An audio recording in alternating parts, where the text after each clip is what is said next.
And we're back to learning Photoshop, and this time I'm going to show you how to create a speed effect. I saw this effect online and I thought about how I would recreate it. So I've got this origin here and I press Ctrl J to copy it 2 times.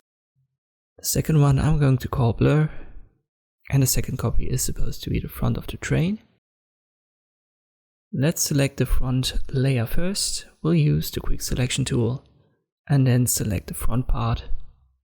It doesn't have to be perfect, it's going to blend with the background anyway.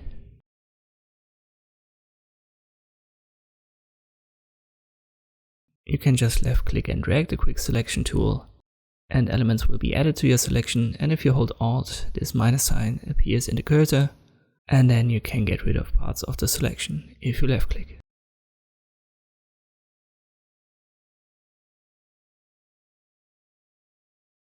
Alright, that should be fine. Once you're happy with your selection, just click on the layer mask icon. And you may want to use the brush tool and then add details. But make sure that you draw on the layer mask and not the layer itself.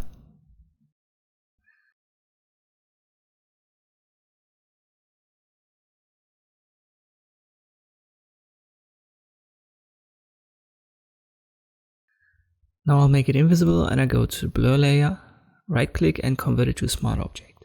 Afterwards go to filter, blur gallery and path blur.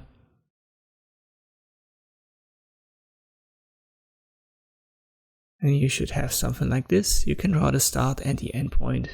Simply left click and then drag.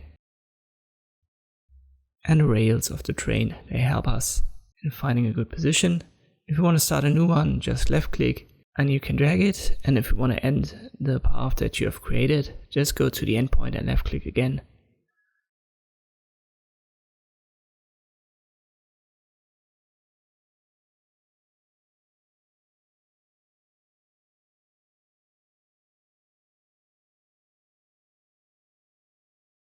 Make sure that you've got the basic blur selected first and then play around with the sliders.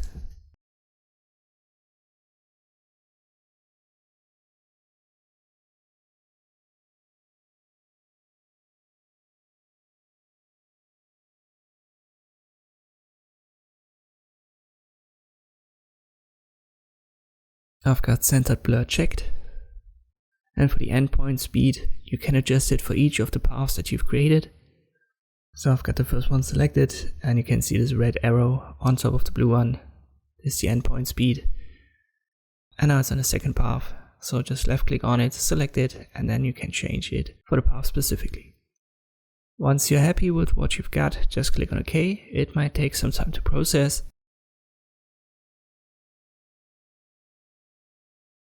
And now we're going to make the front visible again. Go to the layer mask of this layer, then use the brush tool. Make it big enough for your image. But you want to have a black color in the forefront, so let me swap that. And I just left click.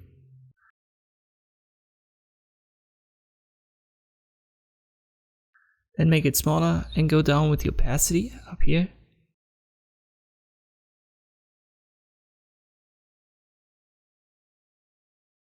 Go even further down with the opacity the more you move to the front. The more time you put into something like this, the better results will look, but this is the basic process. In some images it's a good idea to keep the sky unaffected of the blur, so just copy the original layer with a Ctrl J.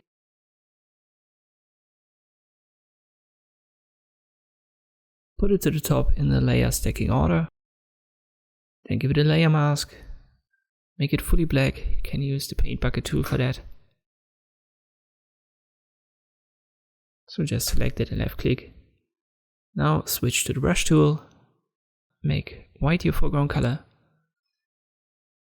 And you should increase the opacity once more to 100%. And then you can draw over it. You can also add this effect to immovable objects, for example the buildings in the background. It's a good idea to play around with the opacity once more to keep a nice blend between the blur and the non-blur areas.